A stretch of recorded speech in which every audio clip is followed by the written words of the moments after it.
Hello everyone, you're tuned into KAPOW Plus, a show where we explore what happens when a rock band collides with the rest of the world. We're KAPOW, India's first theatrical comic rock band. Think rock concert meets comedy show meets crazy stage antics. I'm Saira, the bassist. And I'm Prakhar, the drummer of the band. Every week on Kapow Plus, we sit down with someone completely different, think physicist, monks, or even tattoo artist, and see how their world collides with ours. We play them one of our songs and see how they react. Sometimes it's emotional, sometimes it's absurd, sometimes full of laughter, but most of the time it's what the hell was that? So, speaking of what the hell was that, when we write songs, we don't really limit ourselves to genre. We try more to tell a story, and this is one of those stories. It's set in the Wild West. It's an angry anthem for all the outcasts. And this was the first song on our first album, and it's called Want Some Get Some. It's actually my song. Yeah, because somewhere in the song there's a shout out to our drummer who's usually underappreciated. Always, not sometimes, always. So this is my song. Here's Want Some Get Some by KAPOW.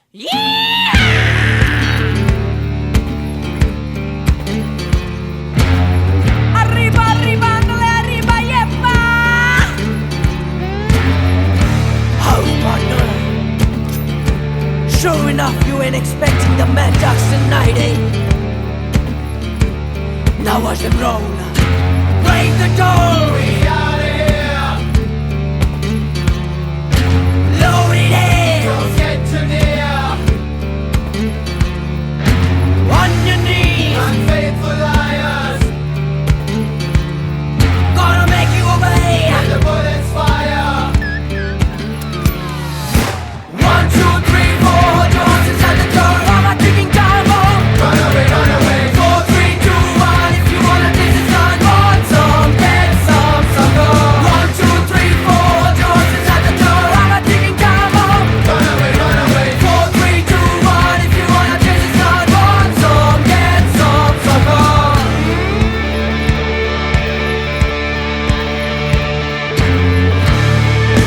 Andre, Andre, opa, opa! Get off your horse, son. Cause I'm fixing to fuck you over. Here we go. Break the chains, we all get out. Mama told me don't listen to the crowd. Kiss my gun with your mouth. I don't see no thing. You need to bow. 1, 2, 3, 4. Doors inside the door. I'm a ticking time bomb. Run away, run away. 4, 3, 2, 1. If you wanna taste the sun, want some, get some, sucker. 1, 2, 3, 4. Doors inside the door. I'm a ticking time bomb. Run away, 4, 3, 2, 1. If you wanna taste the sun, want some, get some, sucker.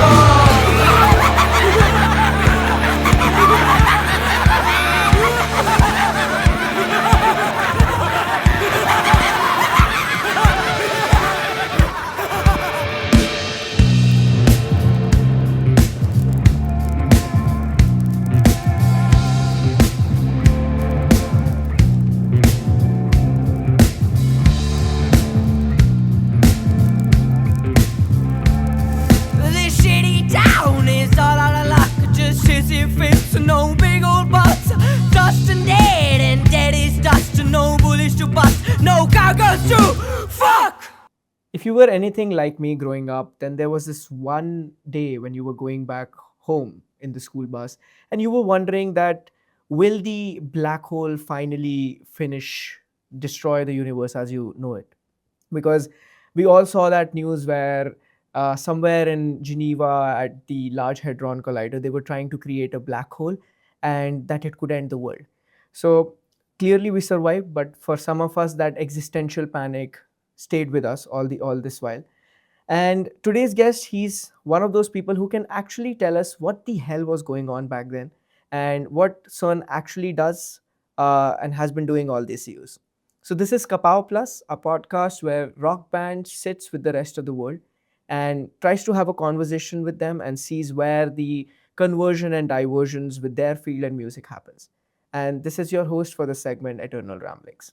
So today's guest studies a version of reality that is far more precise than anything that you have ever seen or heard or how social media predicts it.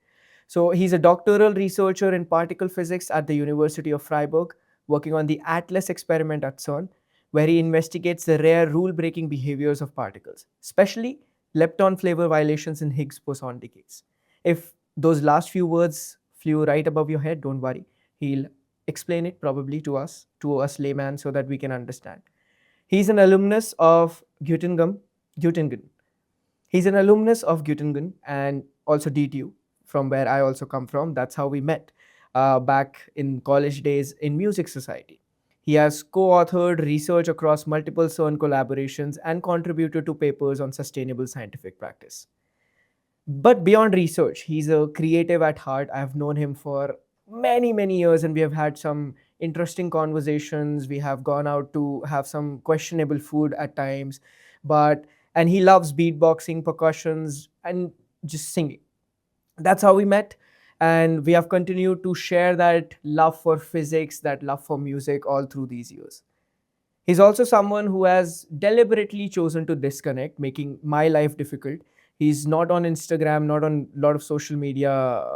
There's no social media presence. He just uses WhatsApp mainly for work and replying to me, occasionally, that is. And maybe that's that's why I think he's the perfect person to help us understand the tension at the heart of this topic through our song Experimenting with Humans. So let's welcome the experimental physicist, the experimental musician, the experimental human, I would say, who is walking example of the ideology question everything, Naman Kumar Bhalla. Hello, hello. Yes, thank you. Thanks a lot for that amazing welcome. Yes. So how are you doing now? Good, good. How are you? I'm good. I'm good. We'll act like we didn't have an hour-long conversation already before we began Of this. course. But to give people a little bit of the context, I would ask you to tell people what you exactly do and what your day-to-day looks like and what your work entails. So what I'm doing, as you mentioned, is particle physics. The idea is to basically study the smallest particles that make up our universe. So what we call fundamental particles, which means anything that you cannot break any further. So what people earlier believed to be an atom, then we found that it can be broken. So if you keep going down, you reach fundamental particles. So we try to study those. And there are a lot of these fundamental particles. It's not just one, of course. One of them, as I think the most popular one, is the Higgs boson in that terms. But for a lot of people that don't know, electron is also a fundamental particle. So we study these particles to see how they interact, how they behave, how they come together to make our universe, and that's the basic idea. How we do this is, as you mentioned, CERN. So we have this huge collider. We take protons, speed them up to almost speed of light, collide them together, and see what comes out. The idea is to give them more energy so that we can create heavy particles, because as Einstein told us, energy and mass is same. And then try to detect out what comes out of this, and that's where the ATLAS experiments test. So that's basically a very fast camera that takes pictures of every collision that happens. Yeah. And then my topic that I'm working on for my thesis is looking for some decays of this Higgs boson, because it's not stable, it decays. Some decays that are theoretically forbidden, but we want to check the theory experimentally to see if it's actually true or not. Yeah. That's the basic idea. Oh, that's interesting. So, I mean, from what I know, I know that you have had this deep love for physics. We used to have very interesting conversations back in the day when I also knew a lot about it. Now, slowly, as I'm getting older, I have forgotten most of it. But what I want you to tell us is how you got interested in this and what made you decide that you're gonna study outside and go study physics eventually. So I think for me, with physics at least, was so I was initially interested, or if I start really early on, I changed my dream job in that terms, really often. My first dream job was, I think, to become a cricketer. That was very, when I was 6 or something, I don't know.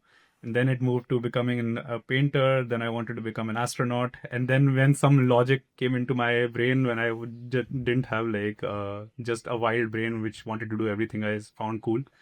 I think the first one was that I want to become an automobile engineer, because I also like cars a lot and everything. But then I started growing this love for math initially, but then also came to realize that I like math only because I see its application in physics. Then I started pursuing physics further. That was how it started. And then at some point, I had to decide what kind of physics I want to do. And yeah, I just realized that I have this innate nature of breaking things apart. So whatever comes to my hands, even as a child, I just threw it and broke it to see what was inside or how it was made. Started opening hair clutches from my sister, and she was really annoyed. She still is that I did this. So yeah, I just opened everything. So I thought might be good to just take this few steps further and try to open up atoms and smaller particles to see what they are made up of and what our entire universe actually is comprised of.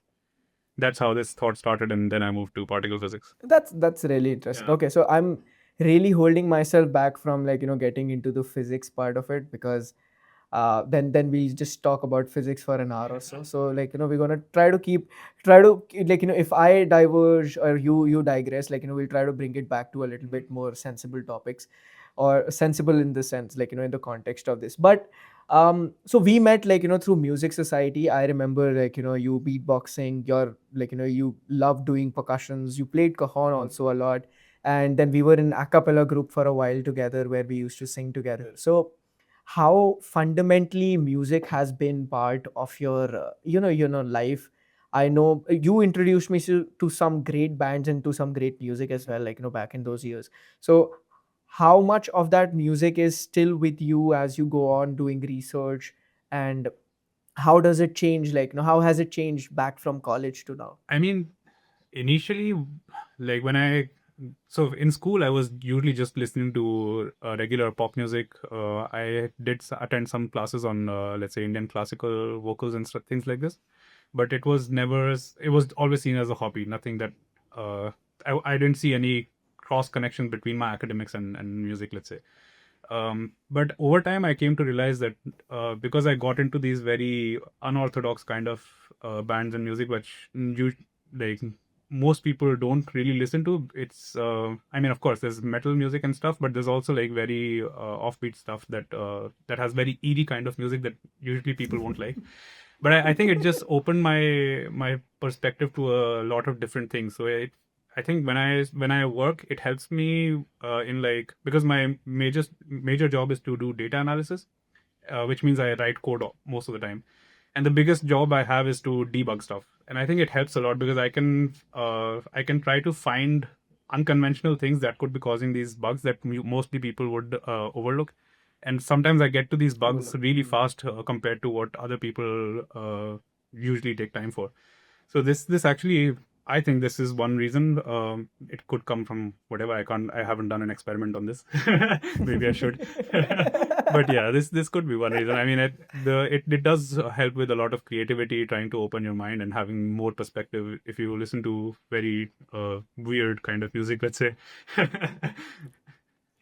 Let's name those few bands. Like I remember you making me listen to a lot of math rock as well. Like back in the day we used to listen to a lot of math rock. So we used to listen to Tool and like some well, Opeth also. I Yeah, think we listened exactly. to it quite a lot. Porcupine Tree and Radiohead also used to be staple Exactly. for us. System of a Down. Eventually these got kind of into bands, no? also some things like Tigran Hamasayan and Snarky Puppy Oh yeah, and exactly. these kind of things. So yeah. Snarky Puppy, yes. Yeah. Nice. Okay, And so also KAPOW. um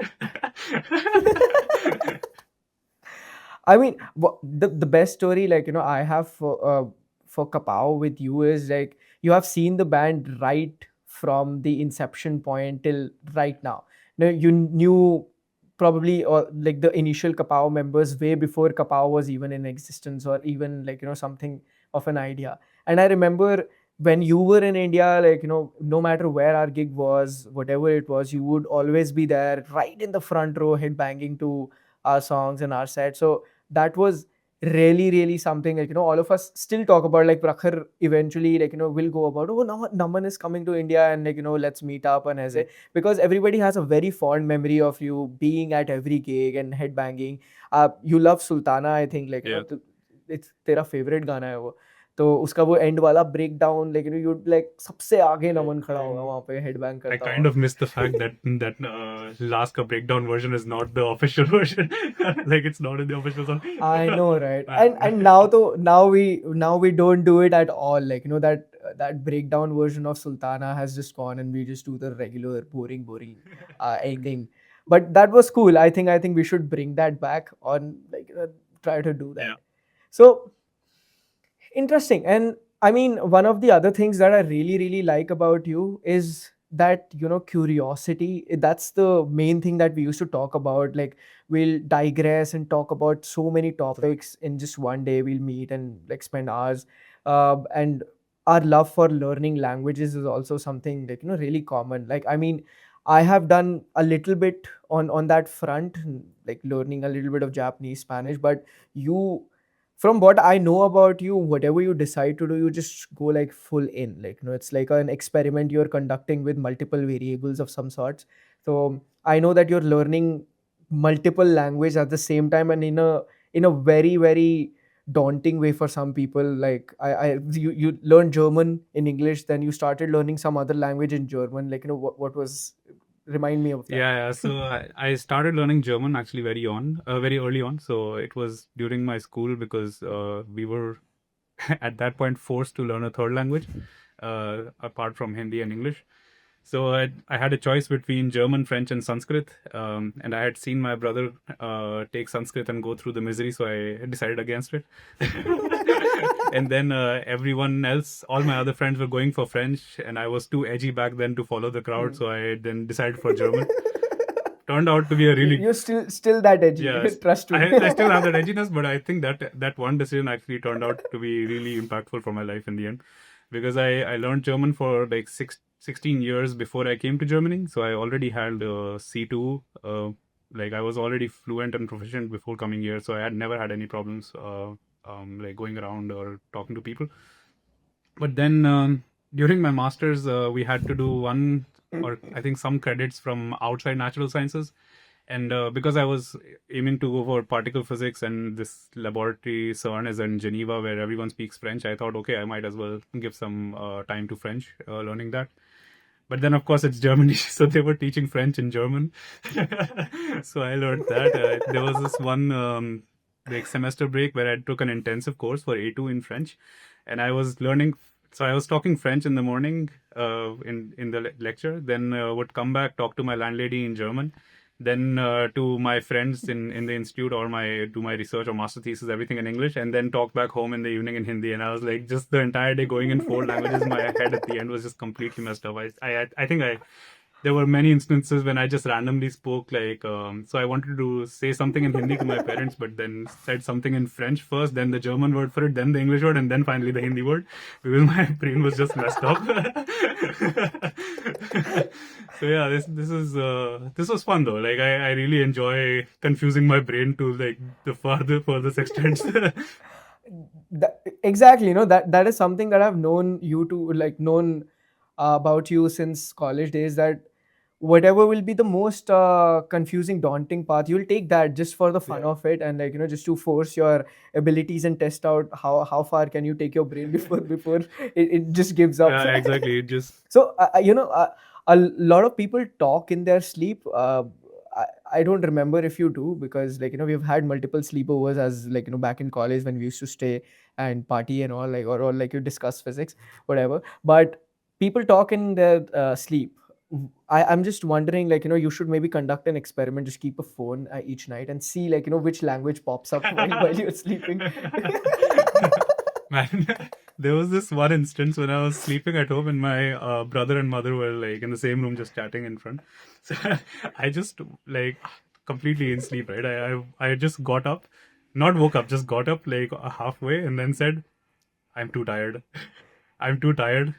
I'm too tired. I said this thrice, went back to sleep. Like while sleeping, I was too tired apparently.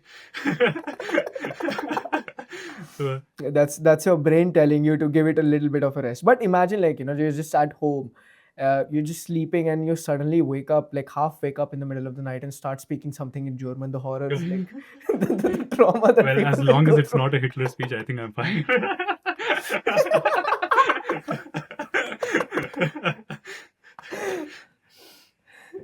Also, okay, so another thing that I wanted to ask you, which I have personally really admired about you is getting into something of sorts, like getting into pure research and spending your day trying to find answers to literally, the universe, sort of that, because I was really passionate about that. But at the same time, it seems very difficult to do, in the sense you're looking for answers where there might not be, and you're limited by technology to a lot of extent.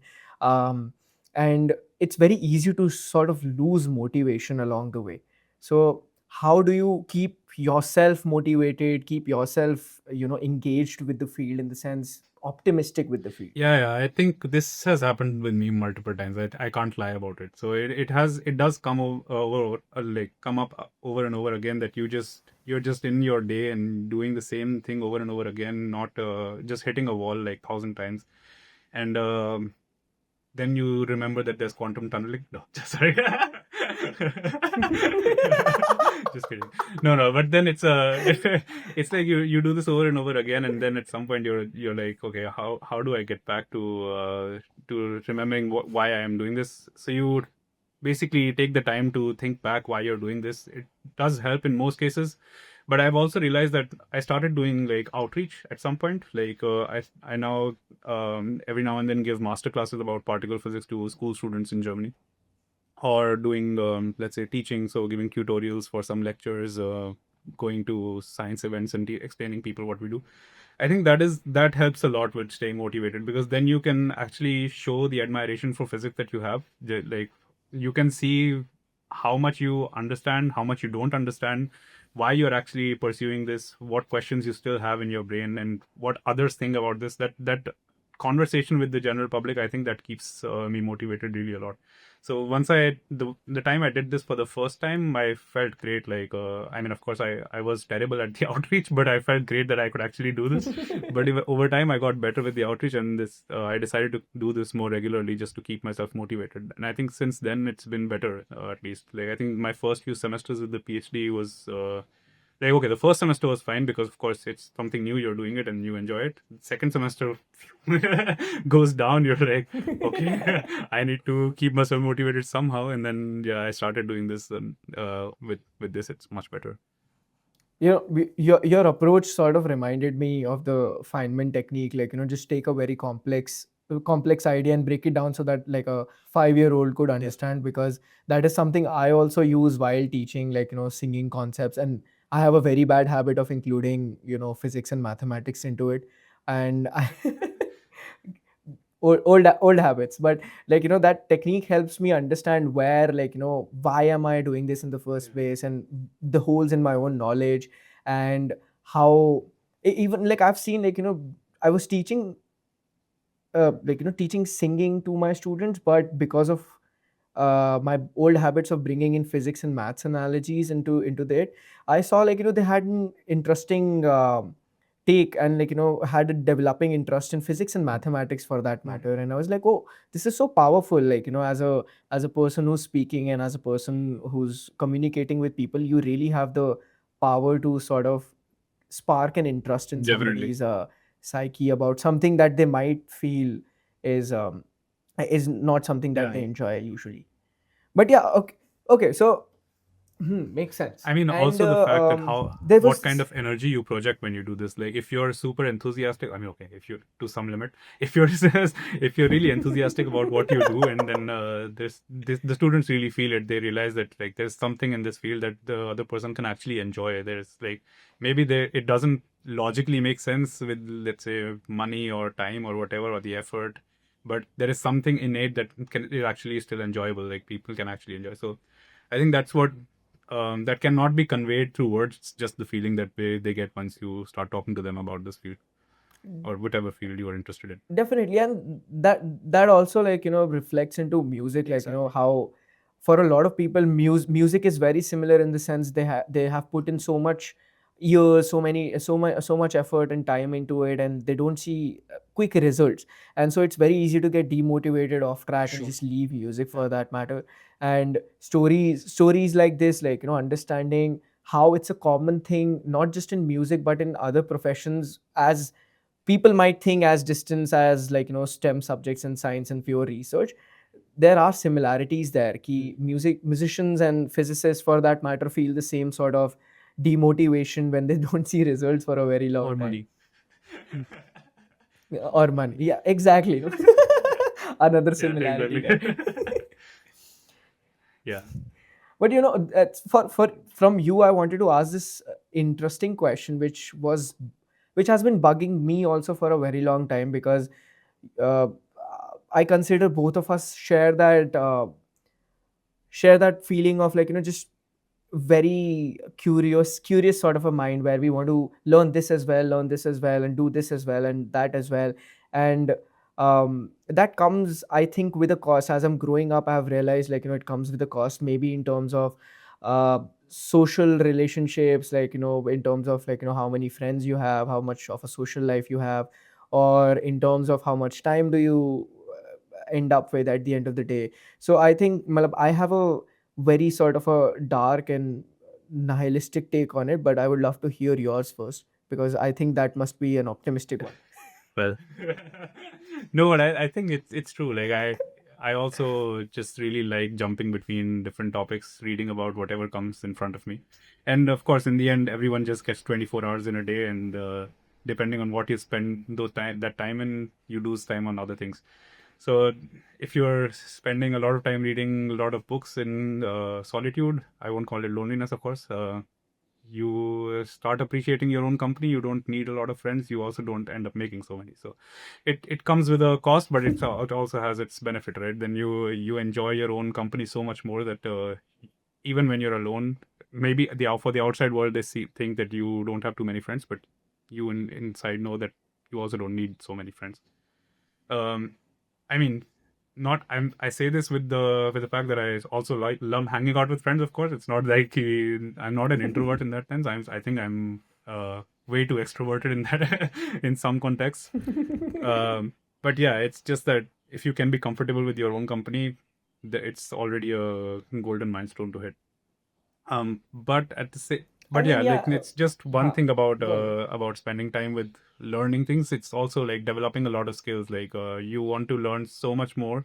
There's one lifetime, and it's basically like fear of missing out on so many things, right? You can do there are infinite possibilities of what you can pursue at every moment, and then you have to make a decision. It's a hard choice. So yeah. And then Now I'll ask you and something. then you think Yeah, about yeah, your go on, go on, deadlines, go on. and then forget about the possibilities. So yeah, like it's the deadlines that keeping us on track in some sense.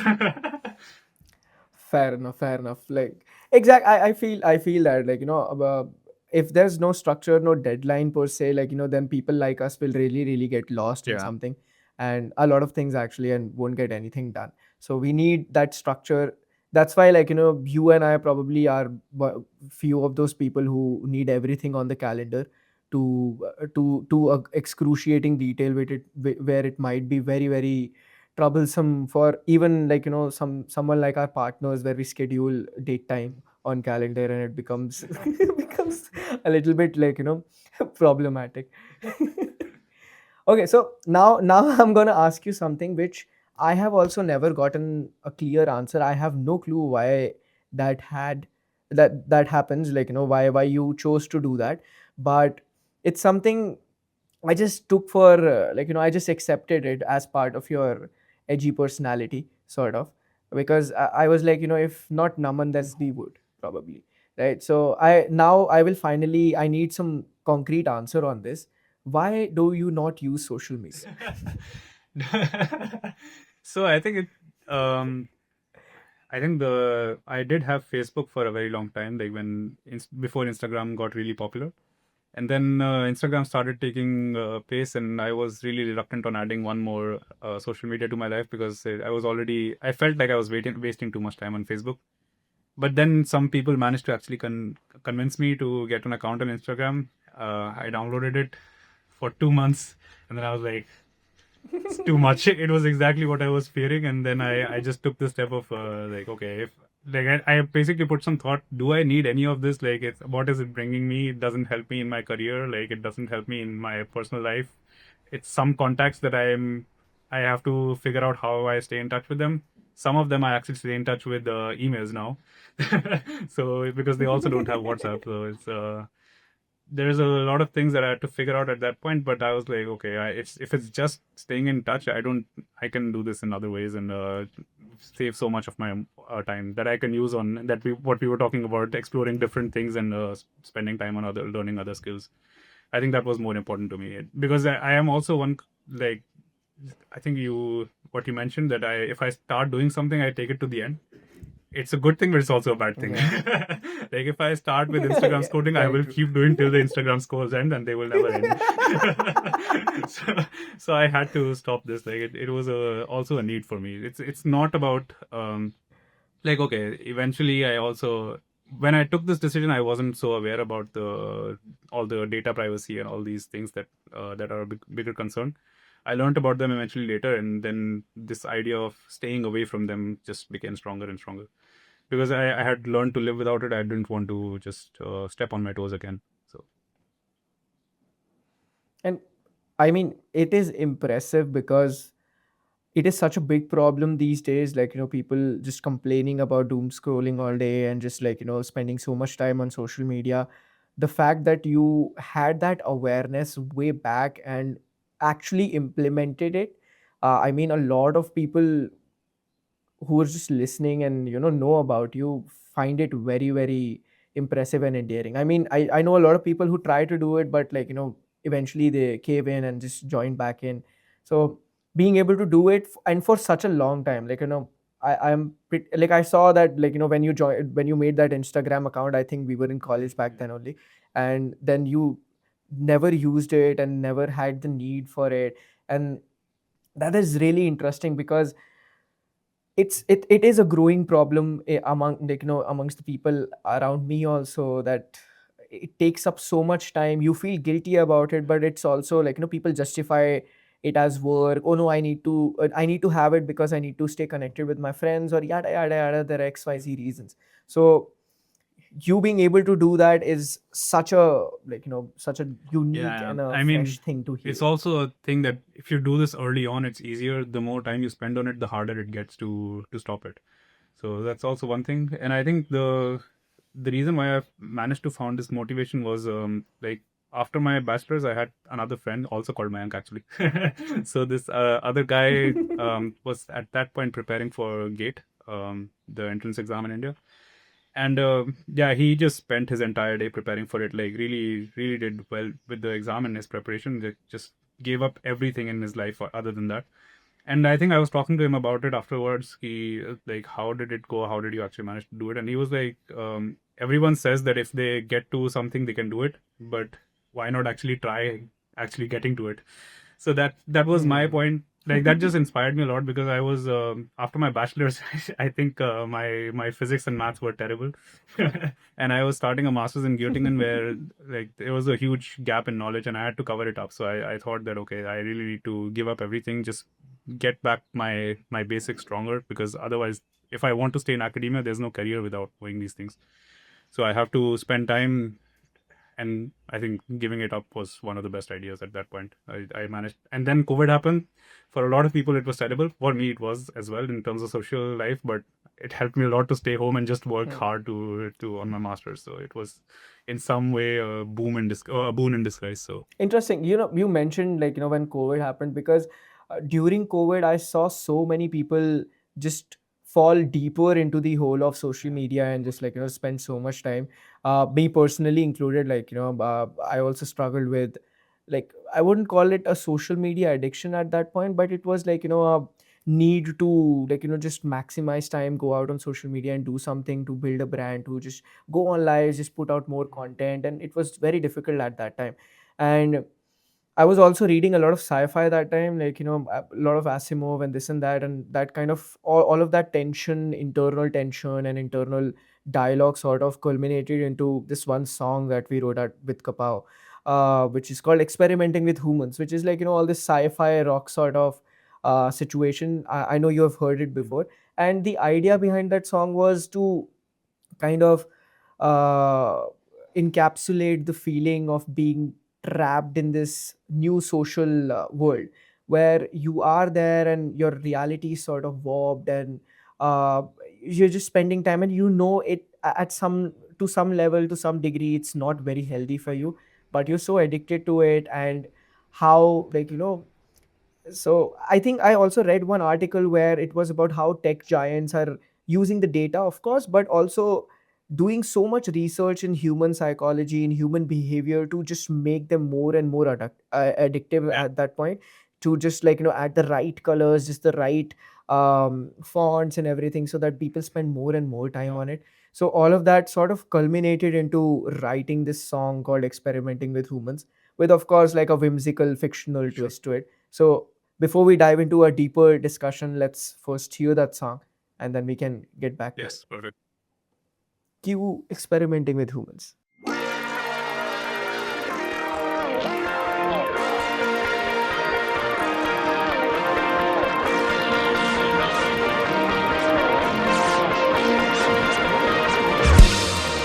Oh, he's a subject. We run experiments on humans. Oh, she's a subject. We're running experiments on humans. As you walk in, leave your brain at the door. We make you a promise that you'll never be bored. Tweaking your feelings with some shocks and some more. We got you addicted and you want some more. He's a subject. We're running experiments on humans. Oh, she's a subject. We're experimenting on humans. Wow, wow, wow, wow, wow, wow, wow, wow, wow. You are a Newman and now you are endowed. Your brain is on soup and you can figure it out. We took all your memories to upload to the cloud. We got you addicted and you want some more. He's a subject, it's very expensive on humans. Oh, she's a subject, we're running experiments on humans. I feel so real. All I want is here. Now I've got nothing to lose. Let's just put me to you. We are on subject. They're running experiments on humans. You're just a subject. I feel experiment on humans. Systems unstable at neurological quantum level. Human consciousness is trying to interpret the mainframe. Human has invaded the program. I repeat, human has invaded the program and is changing the parameters. About the mission. Shut off the main supply. Human is on tour.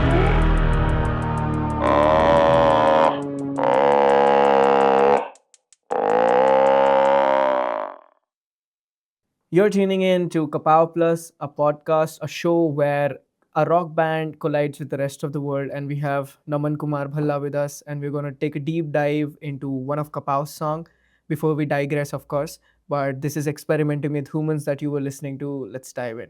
So, Naman, what are your initial sort of reactions about the song? I think I initially loved the fact that there is a radio version online and then there's a lab version. I think that was my favorite part about this upload.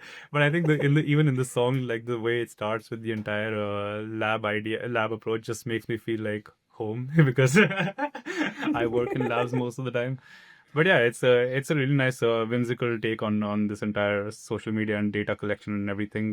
Because of course, like when you are doing experiments, you're collecting a lot of data, but there are some social restrictions on what data you can collect and what you should not, which unfortunately we have broken to some extent. But yeah, it's I think the problem is that if you, as a musician, I think put it out as a serious issue, then you have a smaller audience than if you make the issue more whimsical. So it's a great job done to get the issue out to a bigger audience.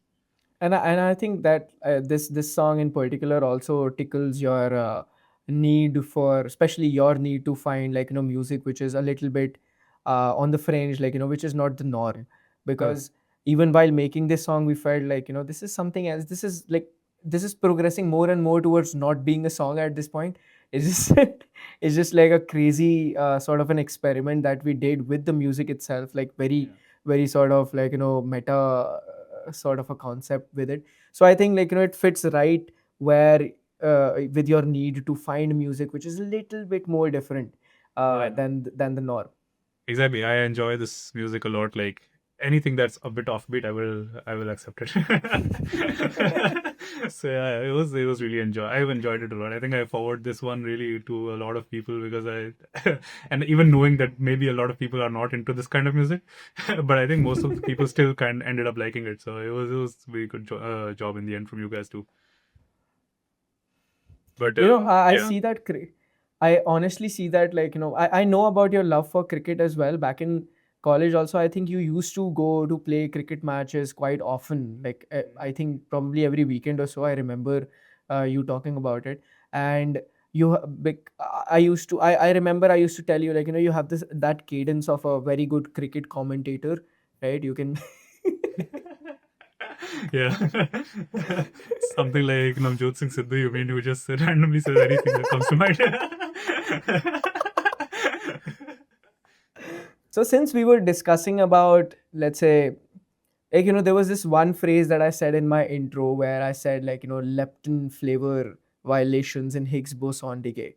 And I promised, like, the listeners ki eventually, like, a person like you will come and explain what the hell that means. Okay, so I want you to try explaining it so that a layman understands. Okay, so the thing is, we start, let's say, word by word. So there's leptons, first of all, in the description. So there are different kinds of particles that we have in our particle physics or fundamental particles that we study, and we divide them in multiple categories. So leptons is one of these categories. This is basically, it means they are matter particles, so things that make up our universe. And on the other side, we have force carriers that help these matter particles interact with each other. So something like a photon, that's the particle for light, so that helps these matter particles interact. And within those matter particles, you have two versions. You have quarks and leptons. Quarks have basically one particular kind of property that allows them to interact very strongly, and leptons don't have it. So that's the discrimination. And then there are three kinds of leptons, one of which is electron. So the most common particle that most people would know of, electron, that is actually one lepton. And then there are two more who are very similar in property, but they are heavier in mass. So that's the only difference between those particles as in this category. So that those are muons and tauons. Now the thing is, this is what we call lepton flavors. So we have leptons, and then these are the three lepton flavors that we have. So electron, muon, and tauons. And in the standard model of particle physics, it's the theory that we currently believe to be the best, what experiment prefers. It says that lepton flavor needs to be conserved, which means that in any interaction, so whether it's with Higgs or whatever else, the lepton flavor in the beginning of the interaction should be the same as the one at the end. So if you start with an electron, you will end with an electron. But this is, of course, theory, and there is no fundamental reason or like a natural reason for this conservation, why it should be there. So we wanted to test it experimentally if this is actually true, if this conservation law actually holds. So I tried looking for, let's say, interaction of the Higgs boson with where it directly interacts with an electron and a muon. So in that case, the lepton flavor will be violated. So that's lepton flavor violation now, because you have you start with an electron that goes to a muon, or you start with a tauon and that goes to a muon or electron, something like this. If we find this, that already means we find some new physics, like because this is not allowed by the standard model of the theory that we have, and then you need to find another theory that explains this while staying within the constraints of all other experimental data we have.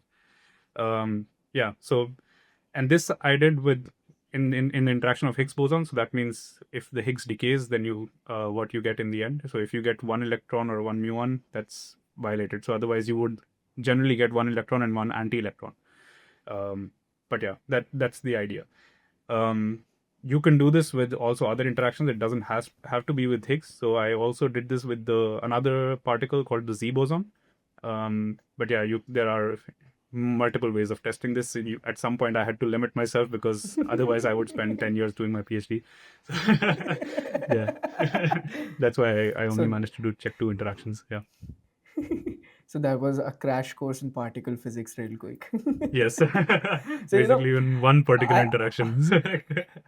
I remember back in college when Higgs was sort of making a lot of news around the world. It was sort of in media, it was always said as a god particle and things like that. And I think even if people are not very much into particle physics or standard model physics, they have heard the god particle being thrown around in the news and everything. So what was that all about? Why call it the god particle? There is a very interesting story for this. So what happened was that the Higgs was actually theoretically suggested by Peter Higgs back in 1960 or somewhere in 1960s. And then experiments kept looking for it because they needed this particle to give mass to all the other fundamental particles we have. And they kept looking for it. They didn't find it for 50 years. And then in 2012, finally, the ATLAS and CMS experiments found it. And then some scientist claimed, so we found the goddamn particle. And then Oh, yeah. one journalist picked up on this and was like, the goddamn maybe doesn't sound so selling, but we can propose it as the god particle. And that's how it got its name. What journalists always do with scientific data. I heard that. I didn't say that because I wasn't sure if that was the actual story or just something I picked up. But it's It actually really is the true. actual story. You don't know how these things go around. It's just like this. Also, the idea of the black hole that you mentioned in the beginning, that was one similar story actually, because Oh, is it the one related to how it comes in French literature? sorry.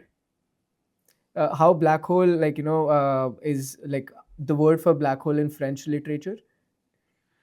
I'm not. No. I don't know. Maybe that's a different story. Okay. But what Tell happened me was, your story yeah. first. So there was a journalist who, some theorist basically published a paper saying that there is a possibility that you can produce black holes in the Large Hadron Collider. And then one journalist went up to an experimental physicist asking, "Can this happen?" And being an experimentalist, giving very conservative answers, because the probability of anything happening is non-zero. He was like, "Yes, it can happen." And then it just became a huge news that we'll get a black hole that will suck up the entire Earth. And to all due rights, we do produce black holes in the Large Hadron Collider. It's true, it happens. But they are very small and they are very unstable. So they decay within picoseconds, for example, maybe even faster than picoseconds, I think. And they're just super unstable. They will never be able to eat up the entire. For anybody who's listening to it, picosecond is 10 to the power minus 12 seconds. Right? Yes, exactly. 10 to the power minus 12. So it's 12 zeros before 1. So Before a 1 comes in. yeah. Very short. So, very short spans. And also on top of that, there is a limit for a mass limit for black holes to be stable. So they have to be heavier than that. And that's, I think, something like more than 14 times the mass of the sun or something like this. And that means we can't do it on Earth. We don't have enough mass here. It's never going to happen. Okay, so the story I was telling you about is just like a fun anecdote that black hole, when they sort of translated them into French literature, I guess, the term that they used to describe black holes was very similar to what they use for say a butthole. And so there was a lot of confusion and uproar when serious people would get behind a podium at a science conference and start talking about black holes. And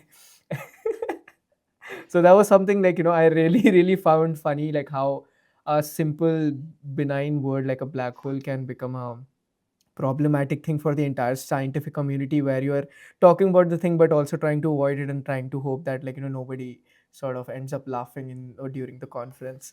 I have another better story, like even a stronger story for this kind of an example. So, Tell me. what I was mentioning, that we have these quarks and leptons. There is one quark called the bottom quark, and one after its discovery, like they wanted to hold a conference about this in the UK, like a very big conference, and that actually had to like pass through the Queen, that they that there's this conference about the bottom quark. In the UK, the bottom is your ass. So they did not want to propose this as an idea to the Queen.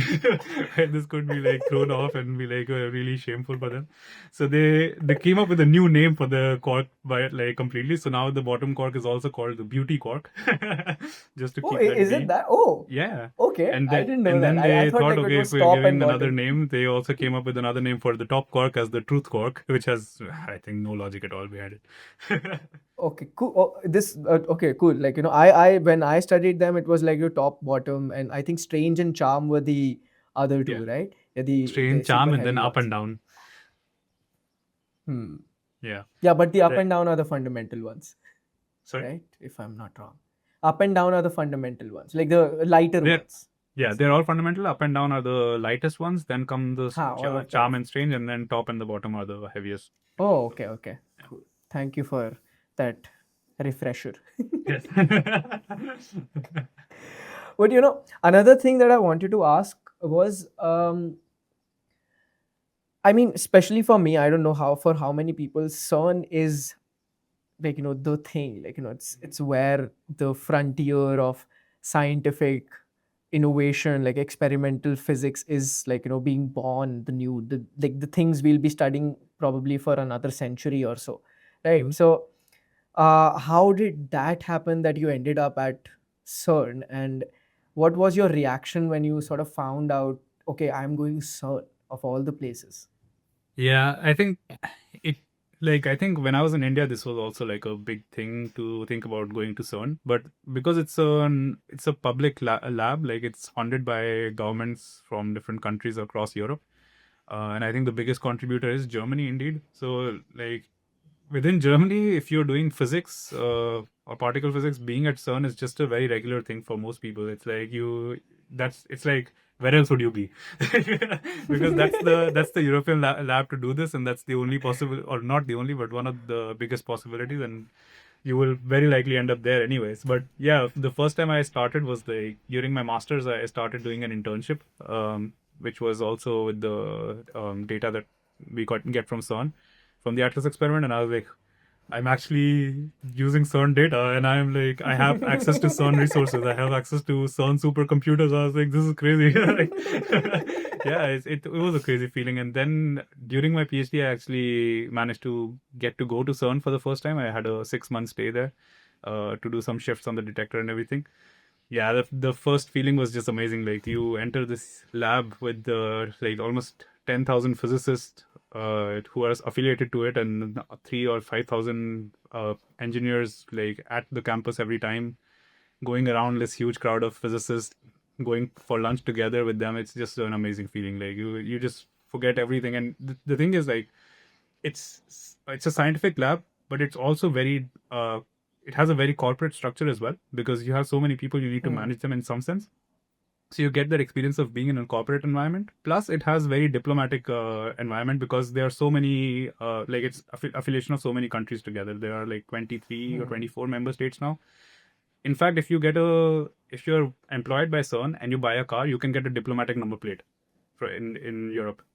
So it's really a amalgam of a lot of different kinds of worlds together. So it's an amazing feeling in that sense. Interesting. And like to me, like as a young student who was trying to study physics back then, like Germany was sort of like the holy ground, as you say, like for a lot of physics innovation. So a lot of people like these days, like fly all over, like go to US and all. But was this history that is attached to like the place when it comes to especially physics and like giants there, was that something that influenced your decision to like really try to go to Germany? I mean, I think for me the biggest reason was the fact that I knew German. Like I was learning it since school already. That was one big reason. And then of course, like if I, let's say if I was interested in physics and I knew German, but Germany was terrible for physics, let's say, I would not have come here. But it's just like a Yeah. plus, additional plus point that it's so good in physics that it just makes sense to come here for my studies. In fact, like I did my master's in Göttingen, right? And that's where quantum mechanics was born. So like as soon as you enter this campus, you're like the first thing you see is on the left there is a cabinet where there is the PhD thesis of Werner Heisenberg. I'm like, come on. Yeah, so it's like some big names right there thrown at your face. It's crazy. So okay. So now it's like the fun segment sort of part for our segment where there are a lot of I have these discussions with a lot of people who have sort of an interest in physics and interest in sciences, but they sort of never pursued it. And one of the questions that is very common that people come and ask me, and I'm like, I give them half-baked answers, but now we'll like get a professional's opinion on those answers and professional's take. So is um it's basically like people, a lot of people come to me and they're like, is our universe like a simulation? And we are just like we're just like inside a simulation, and like it's just happening and we're not aware of it. Could be. Because the thing is, it's a very Again, interesting thought. non-zero probability. Yeah, it's a very interesting thought, and it can actually be, because there is actually no way to test it. It's like asking what happens before the Big Bang. You just can't go back, right? You have no data from back then, so you can't really test it. But yeah, it can be, and it just implies that you don't have any free will anymore. For example, that's one thing that goes with it. Exactly. Yeah. Yeah. So but at the other hand, you will never notice a difference, right? You can think about it as much as you want, but like what your life will just continue the way it is. But there was actually a very interesting I think, do you know the show called Through the Wormhole? Yeah. There was I do. so there was this show where they actually were discussing about this topic. Is I think this was probably the first episode. That it's called "Is There God?" And then they start discussing these physics theories about what God could be and how he comes into play with this entire physical universe. And at some point, one researcher said that it's like our universe is so complex that we don't have the sufficient computing power to simulate this entire thing. But if we follow the curve, like how we are growing, in about 50, 100 years, we might have a supercomputer that could simulate it. But that would mean Interesting. that our God is not from the past, but from the future. So that was the thought that just blew my mind. I was like, whoa. Once I was discussing this, and I came to a similar conclusion that we don't have the resources to sort of experimentally check any of this. If it's a simulation, we won't know. But if there is a computer that is big enough that can actually crunch all this data and be that supercomputer, it's our universe. Yeah, So for like, sure. the universe itself Crazy, is man. like And that I big think supercomputer. that's where, like, if you really want to get to that computing power where you can allot one bit to every particle that we have in the universe, first of all, you need quantum computers, because without it, it's like the scalability is impossible. And then within quantum computers, I think then you will need about 50 years to get to that scalability. It will take a huge time. Like, I think quantum computers, we hear about people actually making it. There are some, let's say, test cases that it's running, but it's just not industrial at this point, not practical either, and it just takes an entire room to sustain the whole thing. Just like how a normal computer looked like back in the day when they normal had a computer full was, room yeah, just for the exactly. computer with like ACs everywhere to keep up with the heating and everything. Cool it down, yeah. So it will, and I think that was when 1950s when we were doing this. So it took us 70 years to get here, 70, 75 years. Once we have quantum computers running in that sense, like 70, 75 years further. So yeah, there's some time. I mean, yeah, and Marab, from what I remember studying, like, once quantum computers are the norm, a lot of the world order will change, in the sense our encryption and everything is based on, like, classical computing power. Yes. Quantum computers will sort of force us to develop all new ways to communicate all together. Just sending a simple email to each other will be a bit like a different thing altogether. For sure. I mean, So, like okay. all the military encryptions and the safeties will be Yeah. can be cracked with quantum computers in a matter of seconds. So it can have harms as well, as any scientific advance can. As any technology. Okay, so tell me this, like, you are not on social media, but from what I know about you, you do keep up with what's happening in the tech world and what's happening around the world and how the technology and innovation is progressing. So, what's your take on sort of artificial intelligence as it's booming right now and it's sort of creeping up in all possible professions and everything? Even like, I hear musicians complaining about it, musicians being like, very worried. Some musicians are worried about it, some musicians are using it to their advantage. So has it also has it also made its way into academia and like, research in some form? Sure. I mean, there are every now and then, like also in, let's say, exams or assignments, for example, that students use these. There are people who use it for writing research papers, just throwing in their results. I think in principle, I'm not against the artificial intelligence boom. It's like it's a good tool to have in your arsenal. Like you should, if you know how to use it, you can really get done with your job much faster. You can be very efficient. It's just that you have to be careful what you ask it to do, for two reasons actually. First of all, it's not at this, like right now we're not at a point where every answer it gives can be extremely reliable. So you need to double check its response, its fact checks, fact check whatever it says, and get proper sources and everything. Because otherwise, of course, fake news, fake data can lead us to much bigger harm than what AI itself would otherwise have. That's one thing. Secondly is the point about sustainability, because I mean I also did some research on sustainability and worked on that part a bit. I mean, there's this number at this point that I think when ChatGPT started, like the initial versions, it was using 2 times more had 2 times more emissions than a Google search, but now it's raised to 10 times more, because of how much it has learned and everything and data. So you have to be more picky with what you ask it. Like you can't just go about asking it everything, because you're also consuming resources. You're basically going towards your own death faster than what AI would otherwise have led you to. Like there are cases, like I think the ChatGPT or the OpenAI CEO at some point said that all the people who are replying to ChatGPT responses with "thank you" and "please" are costing us Thank so you. much, Yeah. costing us so much water and resources that it's hard to keep up.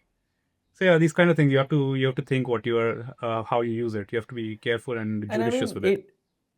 it also becomes very difficult with technologies like this because there are no tangible effects, like, in the short term, and you don't see the emissions, and it's all happening like, in a sort of a very distant way from the consumer and the user.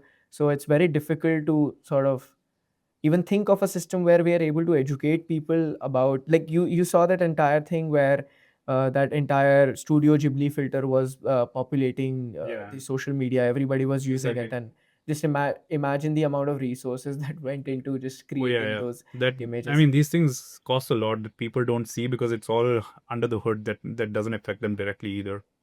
At the moment, eventually, of course, it will. And yeah, it's just like you have to ask yourself, do you need it? Like you have to. It's a tool that you have. It's not a entertainment platform, right? It's like it's a tool, and you should use it as a tool. Just be judicious with what you use it for. And I think the part about whether AI will take over all human jobs and everything, some jobs I think it can take over, because just by the nature of the job, because it's more efficient to run it over automated, and humans are more prone to make errors, of course. But on the other hand, if we use it the way we are doing it right now, we won't have enough resources to run it either, so it probably can't. At some point, we'll run out of water just to power this. So we will have to prioritize drinking water and water to run our CPUs. So, like at some point, this will go down again, depending on unless someone comes up with a very clever idea of making it more sustainable, which will also be a great advancement.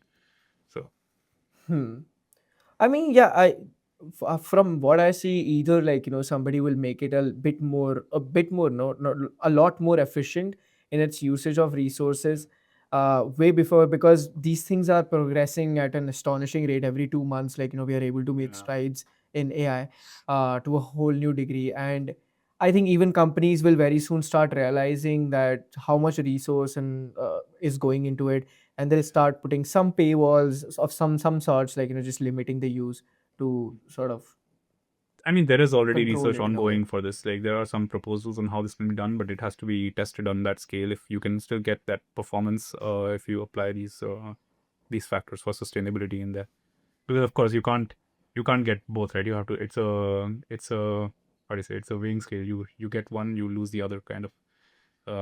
Yeah.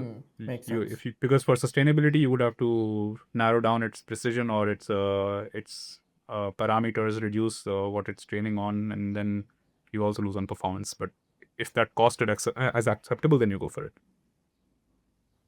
Yeah. Makes sense. Okay, so now I'll ask you some questions. They're not rapid fire, but there are questions pick or choose between two things and Okay. why. Voila. Scenario. Okay. You have to tell me ki, acha, I choose this because this is what I feel about it. Okay. Okay. Okay. So since we already you mentioned it once, so free will or determinism? Determinism, because what I because if you give me free will, I have too much to choose from. I would rather have something deterministic.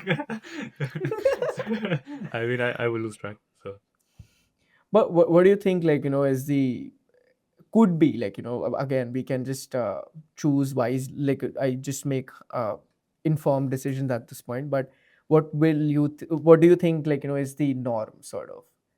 Is the world think a runs lot a of- free will model, or okay. So you're asking whether which one is possibly true or which one I would like possibly to be true. true? Yes. It's possibly true. Okay. Possibly true. I would still say deterministic because yeah, it's just physical theories that point in that direction more often than the free will. Because I mean, for example, relativity also points to it, because you have this dilation in time. Let's say, for example, where time is different for multiple observers. And with this, it's hard to incorporate free will into it, because then if one person chooses one thing at one time, the other person choosing it on the same time could mean very different things. So you have to, it's like incorporating it in relativity can be really hard then. So physical theories point towards the direction that it's deterministic, that you like, okay, whatever you choose impacts what will happen, but what you're choosing is already pre-decided, kind of and I mean, you can think about it in some sense, like you say that I made a choice between two things. Let's say I decided to be a physicist instead of going into music, but that was also preconditioned by my character, right? And that character was raised throughout time by my parents or by my surroundings, my teachers through school, what kind of house I was born in. So there was very little that was in my control in that sense. It was kind of deterministic. So it's like to what level you break it down to. Makes sense.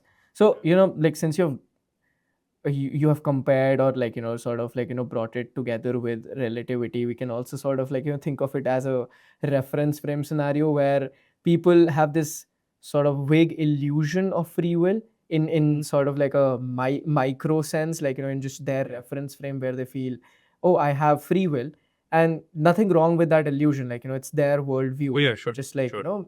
from their reference point they have, but there might not be an absolute reference frame or an absolute free will of that Perfectly sort. said. I would say, yeah, exactly. Because it's again, it's a question of how far you go in the past and seeing this. So, like, which reference frame or which point of time you start looking at this decision as your own is a question, and then the answer changes accordingly. Cool, interesting. Okay, what terrifies you more, grasping the concept of infinity or just pure nothingness? I think the concept of infinity, because it's with nothingness. That also means I'm not there, so I don't have to think about it.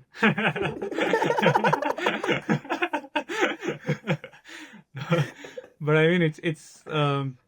I mean, okay, nothingness is also hard to wrap around, but I'm more comfortable with that idea than infinite, because then it's like really hard to think about what the boundary is. Where should I stop thinking about it? Where does this go? What I'm doing here?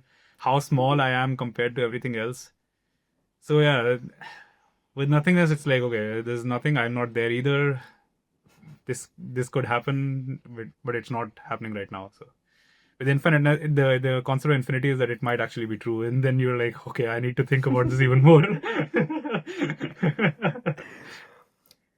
Okay, now I have some questions that, like, have been sent over in bits and parts by my bandmates to you. Okay, so they're like, they have asked these questions to me in some capacity, and I'm like, I'm not um, professional enough to answer your questions with, like, without any bias of sorts. So Okay. I'll throw them at you since you're a professional. Okay, so first of all, um, w- my question also: do you believe in God? And if God exists, what could be the possible form of God? So I have a very different take towards religion. I don't believe in God, like as someone who, like one person controlling the universe, like creating it or whatever. I I think that these all the religious texts and everything that we have, like Bible, be it Gita, Mahabharata, whatever, are kind of like fiction books which were made to teach you ethics and morals and how to behave in society, what an ideal human should be doing. Um, and that's what we should be focusing on when reading this and learning those aspects, rather than seeing, oh, Krishna is great or Jesus is great and he did miracles and these things. It's kind of like a superhero comic where you have one protagonist who has supernatural powers and he uses it to do good things, and then the idea is to learn what he does while he's not using supernatural power. Like Oh, that's the interesting. idea. Okay, yeah. Yeah. Hmm. It's kind of in that sense is what I see. Like, and then I think once people start learning good morals and ethics from it, doesn't really matter if there was God or not. Like, if we can live in a good society where everyone is happy and respectable to others, I think that's already good enough for me. I don't care if there is religion after that. Cool. That's much better than how I answered. I said there is no God, and if there is a God, it's mathematics. I mean, That if was really like, reductive. because for me, like how the universe was created and all these things, okay, we don't have all the answers, but at least we're moving in a direction where we can answer quite a bit of things. Of course, you can keep questioning more and more, and then you will reach a point where you don't know the answer. So, but it's like this god of gaps. Like, if you keep putting God for the parts where we don't know anything about, that God will keep shrinking because we will keep learning more. Interesting. Okay, now I have another question, which I personally couldn't answer from my knowledge of physics. What happened before Big Bang? I mean, there is. It's actually, I would say at this point at least, impossible to answer what happened before Big Bang. There are multiple theories of what could happen, but the thing is, how Big Bang is defined. Just the question of what happened before Big Bang is ill-formed, because Big Bang is where time started. There is nothing before Big Bang. You can't say that if there was no time, there can be. You can't define anything. So it's like even the question itself is malformed. But yeah, if you think that it was not the beginning of time, it's a point of time that in a timeline. There are some theories that say that the universe basically has this pattern of like a heartbeat where you like, and Big Bang was one beat basically, so it collapsed and then expanded again. But before that, there was a similar universe which was one heartbeat. That, and it's motivated by the idea that like the bigger an organism is, like their heartbeat is slower. So for example, a Oh, blue whale has interesting. a slower heart rate than humans, for example. They tested like this because it's meant to be like circulation, right? Like the heartbeat, what it does is circulate blood and nutrients to your body. If you have a larger area, you need more time to get to all the parts. That's what they tested also with, let's say, oceans on the earth, like how fast the ocean currents travel and how fast the circulation is. That's again even slower than a heartbeat on a blue whale. And then if you go to the scale of universe, maybe the time or the life of the universe is one heartbeat. to circulate everything Damn, to the that end and then is- come back. Yeah, so there are these kind of That- theories that that you is can a think about. beautiful- You might like to think about it for sure, and it's nice to think about it. But again, no way to confirm right now. That's a beautiful idea. Like, I'm pretty sure somebody's working on a TV series or a book of sorts where they sort of no. incorporate This is idea. also from Through the Wormhole actually, where I heard this for the first time. So Okay, now another one. What exactly is inside a black hole? okay, so you really want to ask every question that we haven't managed to answer yet. I have a list of Uh, those. It's a singularity. Can I leave it there?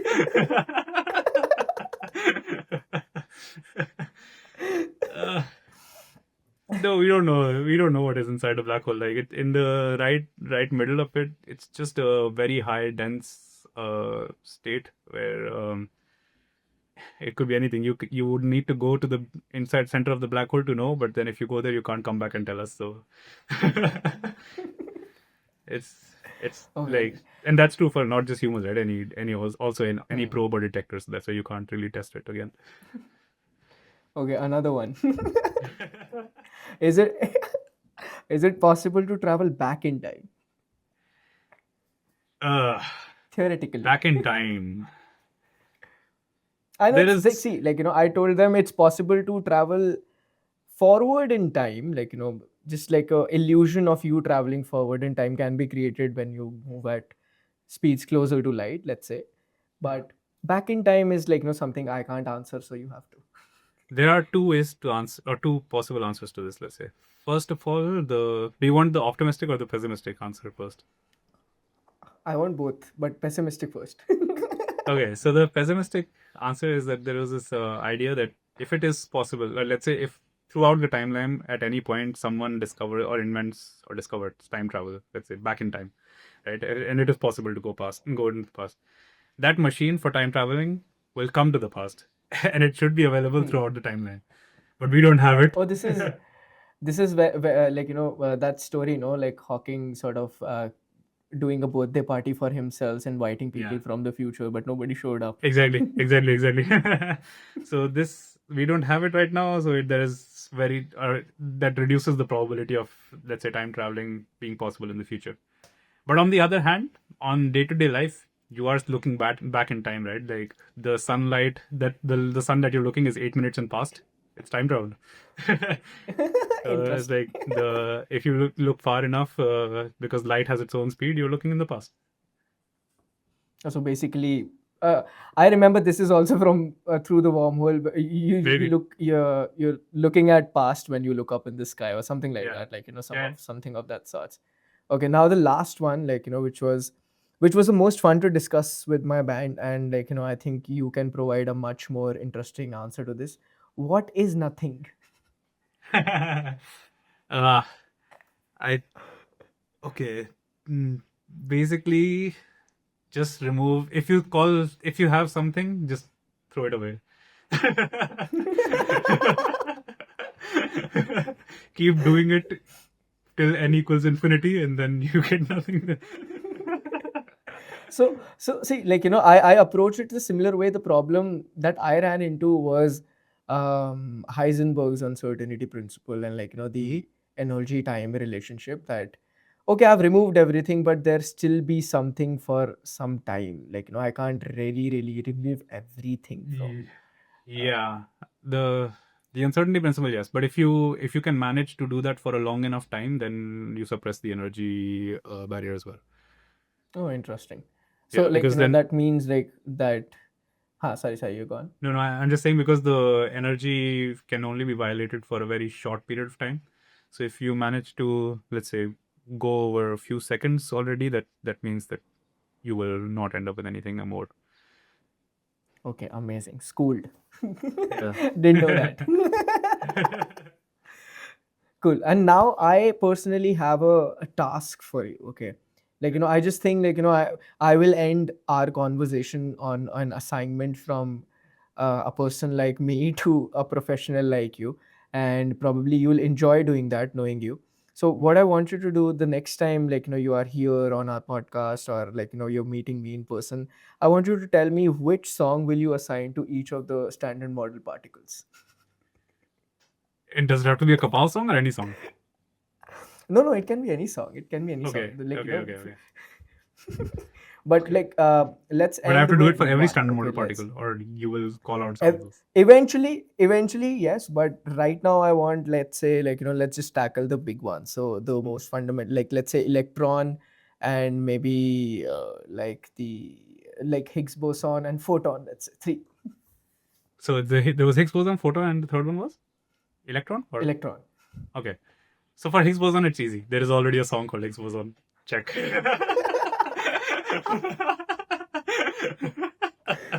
And I actually like it. Like the song. It's a song by Tides from Nebula. It's a Polish ambient rock band. That's a pretty good song. I like to listen to it early mornings after waking up, but people think I'm crazy for doing this. But okay. Okay, now for the photon. Something to do with the electricity and electric charge, because that's what it interacts with. Is there a song about electricity, electric charge? I think a lot of them. Sorry? Electricity, I think, is a very common theme in rock songs and all. Let's say High Voltage by Linkin Park. Oh, interesting. You know that song. It's an amazing I song. do. Used to sing it a lot. Yeah, you also have I think on video on YouTube there's a video of you covering it, some parts of it. Yeah, some parts of it. I used to love Yeah. singing that song back in college. Yeah. Okay, I now think we're left with. I have to bring this up, but my sorry. favorite line in that song is I twist my chords in double helixes to show them what I'm made of. I know. That I line know, just I love kills that me every line, I time. love that line. So good. But okay, now coming to the electron. Okay, something that is classic because it's like the most well-known particle, the most precisely known. Something that everyone knows of. Dancing Queen by ABBA. Oh, very interesting. That is a very interesting choice. Yeah. Nice. Okay. So yeah, we'll tackle probably the rest of the standard model particles later when we meet again. For now, thank you so much for spending time with us and giving us so much insight, and yeah, just answering our questions. It was lovely. Yeah, It was great fun being probably do here. this I, again. of course, enjoyed a lot myself because it's always fun talking to you as well. But yeah, and also fun talking about physics. It's also like one of those other outreach activities I do, so I enjoy this, of course. Yeah, that I think that's the most formal conversation we have had in like 10 years. Now. Yes, exactly. Because we had the informal part fun. before we started the podcast, of course. And probably we'll do like in the coming weeks, like so for all the people who are listening, it's not like we meet infrequently, but we talk to each other quite frequently, and I had to really stop myself from being really really informal and just like let the swear words fly or something like that. So yeah.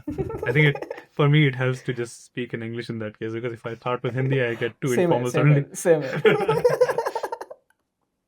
Sahi hai. Also, thank you so much, discussing Naman. about physics in Hindi is a task I would not like to do at this point.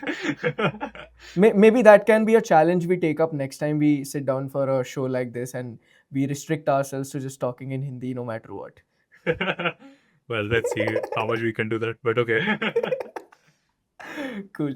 Chalo. Thank you so much. Hope to see you again soon. Yeah, thank you so much. I usually ask my guests to tell people where they can find you, but that's gonna be a difficult task for them. So probably to find you, they'll have to fly to Germany and hunt you down. So Well, write an email. I think that's a exactly. possibility. So if you have physics question, music questions, just like hit him up on the email. What's your email ID? Can you tell us? It's Naman_Bhalla@hotmail.com. Amazing. So thank you so much once again. Hope to see you again really, really soon. Yeah. Take care. Thank you so much. Bye-bye. Okay, so that was Naman Kumar Bhalla, and we had some, we just nerded out on physics. We couldn't help it. I tried really, really hard not to get into physics, but I realized that I'll be lying to you guys, so I had to. And talking about that, talking about not following the crowd, not following the notes that were given to me, we come to the next song, Why Kapow. It's called Bhed Chal, about herd mentality and how not to fall into the same patterns and be edgy like Naman and me. 1, 2, 3, 4 आंख बंद कर तू पीछा करे जो यूं डर की चादर में नकल करे बस तू कर चुका है तू अपने ख्यालों को नोचता है बस अपने तू बालों को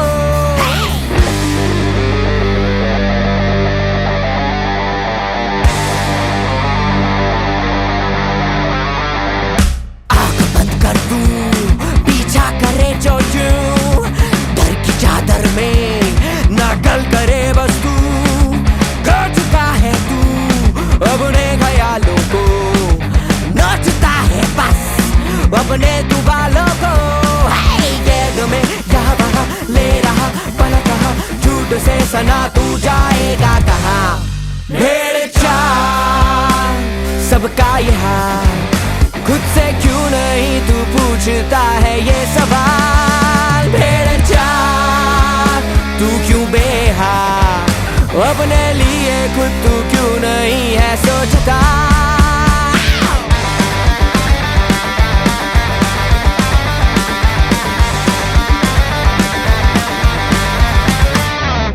आंख बंद कर तू दौड़ता है क्यों समाज की सुनकर बस सो गया है तू झूठों से भरी इनकी जो बातें हैं वश में करके ये तुझको सताती है कैद में क्या वहाँ ले रहा पड़ा कहा झूठ से सना तू जाएगा कहा भेड़ चाल सबका यहाँ खुद से क्यों नहीं तू पूछता है ये सवाल भेड़ चाल मच रहा बवाल अपने लिए फिर तू क्यों नहीं है सोचता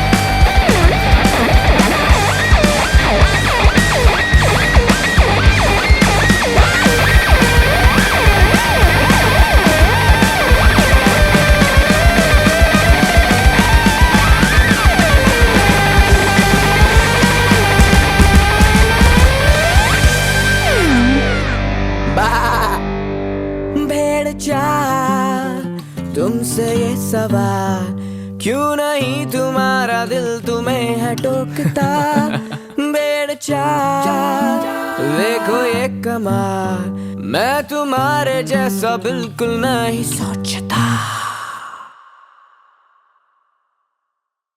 Get your popcorns ready as this room is turned into the Parliament of India when each of the KAPOW member tells us their unpopular opinion. तो चलो भाई टिप्पणी शुरू करते हैं. Cancelled. खत्म. विनोद शुरू करो.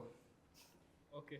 इसकी लो बार सेट हो जाना चाहिए ना पहले. लंबे लोगों पे अनपॉपुलर ओपिनियन होगी इसकी कुछ. नहीं, I mean, this is something that I know Riri is going to definitely disagree with काले me. लोगों पे? नहीं. But I like to have a little bit of dessert right with my food. So अगर let's say यार. ये unpopular कैसे है भाई? a lot of people like to do that, but they are Then it's not खत्म. उसको unpopular नहीं बोलेंगे ना, पॉपुलर बोलेंगे. Unpopular opinion is this is not an unpopular opinion. नहीं, that is also a popular opinion right now. Unpopular. चलो we'll circle back. जो पता है मुझे, चुप कर. अच्छा ठीक है. My turn. Okay. My unpopular opinion is I think the school system makes kids dumb. Case in point. Yeah. Yes. That's for me, case in point. Clearly. ठीक है, मैं कैंसिल होने से जब तक बच सकते हैं तो मेरे पे बाद में आता, तू बता पहले। नहीं but एक second, but why do you think that? Because I think it kills like all their creativity. Like they stop learning for the sake of learning. उनको बस रट्टा मारना होता है तो व्हाट्स ऑल्टरनेट क्या है फिर तेरे हिसाब से, क्या करना चाहिए उनको? कि learn to have fun to get something out of it. How? But एक मिनट, अगर यू आर सेइंग कि it's better to not go to school altogether, then dropouts are better, you are saying? No, I'm saying क्या that बात the, है? that the education system in I its won current here. state is flawed and it will not unless So what do you fix it. suggest? मैं education minister नहीं भाई हूँ ना। कहाँ flawed है भाई? इंडिया का भाई बेस्ट है। तुम देख रहे हो इंडिया के स्कूल के बच्चों को, देखा तुमने कभी? उनसे देख रहा हूँ। उनसे हार्डकोर बच्चे नहीं है। तुमने स्कूल में, यार वो वर्ड तो बोल नहीं सकता, क्या मतलब, क्या for a lack of a better word, उखाड़ा है। चोरी को और क्या बोल सकते हैं? ठीक ही बोले था। मेरी उधर भी माइक है यार वो चाहता था सही से आए, तुम उस वाले माइक में बोल रहे हो। और क्या खुराफातिया किया तूने स्कूल में, ये बता तूने। मैंने कुछ नहीं किया। तभी तो तू डम है। वो कहना चाह रही है स्कूल वाले ने खुराफात करी है बच्चों के साथ, not the Okay. I take my words back. We didn't go to your school clearly. But हाँ, उसका सोल्यूशन क्या होगा? मैं एजुकेशन मिनिस्टर थोड़ी ना हूँ। अरे बट अगर कुछ तेरी opinion तो ओपिनियन होगा। है तो कुछ ओपिनियन भी तो होगी। What do you want to replace it with? Because everybody can't afford homeschooling also, no? If that is one of the solutions, let's say, but everybody can't afford homeschooling. So what do you suggest? Fun segment नहीं था। ठीक है, since Education we're पे काम करने बैठे। having discussion. अच्छा, you just feel कि it's flawed.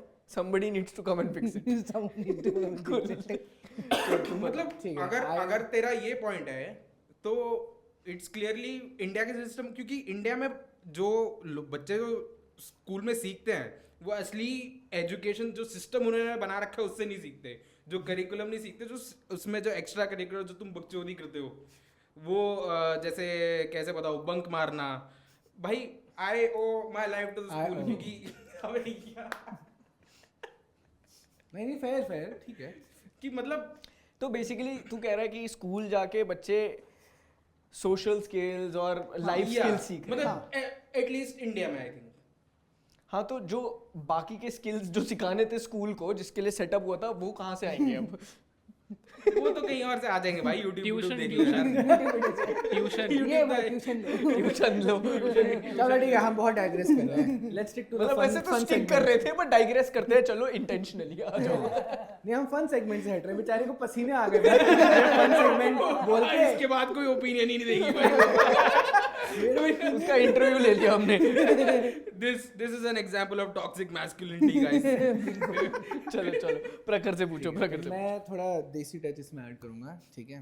हाँ जी, देसी टच ऐड करूंगा। आई फील चाय पीते नहीं। मैंने भी देसी टच कर दिया। यार जिया। काला टीका लगा रहा है, क्या कर रहा है भाई? नजर ना लगे। I think and I believe कि पिज्जा पे pineapple is fine and should be fine. I तो लव इट भाई। हाँ, Yeah, I love it. But biryani में किशमिश नहीं होनी चाहिए, आलू भी नहीं होना चाहिए। आलू होना चाहिए। नहीं होना चाहिए आलू भाई, there's no place for आलू। किशमिश तो मैंने सोचा, बट आई एग्री, आलू भी नहीं होना चाहिए। आलू आई थिंक आलू नहीं होना चाहिए, किशमिश भी नहीं होनी चाहिए भाई। बट आलू नाउ टॉप्स द किशमिश। किशमिश is basically for the raisins, raisins। मतलब सेकंड वाला वो मैं एग्री करता हूँ कि किशमिश नहीं होना चाहिए। तू तो बायस्ड है बिकॉज़ तेरे को बस मीठा नहीं ऐड करना। हाँ, बट पाइनएप्पल क्यों भाई पिज्जा में? भाई अच्छा लगता है यार। It's really good. अरे जी यार, व्हाई इज इट बैड? भाई पिज्जा है मतलब वो तेरा वन साइडेड ओपिनियन है। I we know that you don't like to mix your palate, but अगर तेरे को पिज्जा के बाद पाइनएप्पल अलग से खाने को दे तो खा लेगा? थोड़ी देर बाद, तुरंत बाद। और पाइनएप्पल खा के पिज्जा खाने को दूं तो नहीं। भाई मीठा टेस्ट बहुत देर तक मुंह में रहता है यार, वही थोड़ी देर बाद होगी। मतलब गैप चाहिए मेरे को, वो एकदम फ्लेवर एक्सचेंज नहीं होना चाहिए। मैं डेजर्ट भी एकदम तुरंत खाना तो नहीं पसंद करता मैं इसके बाद। तो अच्छा, पिछले उसकी ओपिनियन में तू अनपॉपुलर था तो फिर क्या कि साथ में खाना है? नहीं, बट वो तो काफी लोगों को पसंद है, तो अनपॉपुलर नहीं हुआ ना, अनपॉपुलर ओपिनियन थोड़ी हुआ उसका। तेरे हिसाब से तो अनपॉपुलर था, तेरे को अबे तो तेरे को नहीं पसंद। मेरा एक ओपिनियन इतना पॉपुलर ओपिनियन थोड़ी है, वो कह रहा हूँ मैं। मतलब मैं कह रहा हूँ वन ऑफ ठीक है ठीक है वन ऑफ सिचुएशन, बट ठीक है, but I have a very strong feeling about आलू एंड किशमिश इन Aloo is biryani. fine. Potato and raisins. But yeah, there I said it. Pineapple is fine, raisins are not. Since you're already on the topic of biryani, bhai, I think biryani is overrated, bhai. That I agree with. I don't like biryani even I altogether. think so. No, I like biryani. I don't like biryani. I just Even I think don't like raisin in biryani, but I like मेरे biryani. को I feel कि बिरयानी मतलब बहुत कुछ mix है भाई उसमें। Do you like pizza? Pizza not that much but okay. Pizza भी तो सिमिलर उस पे ही है कि बहुत कुछ एक जगह बस डाल के दे दिया। फ्राइड राइस भी सेम चीज होती है। हाँ, नहीं यार, फ्राइड राइस में फिर भी उसका ना तू दाल खाता है? दाल में बहुत कुछ और डाला होता है। वो मैं सब कुछ बहुत कुछ होता है। अरे नहीं, जैसे फ्रूट सैलेड? नहीं, फ्रूट सैलेड मिक्स वेज सब्जी खाएगा? मिक्स वेज नहीं पसंद मुझे, मिक्स वेज सब्जी सच में नहीं पसंद मुझे, उसमें बहुत सारी चीजें एक साथ होती है। तो बेसिकली वो I think it's just a me problem कि I don't like. True. I agree with that. It is a Ritik problem. I think this should be a popular opinion. ये में दिक्कत है। We all agree. This is a very popular opinion. ये तो कि Ritik is the problem. मेरे में ही दिक्कत है आई थिंक।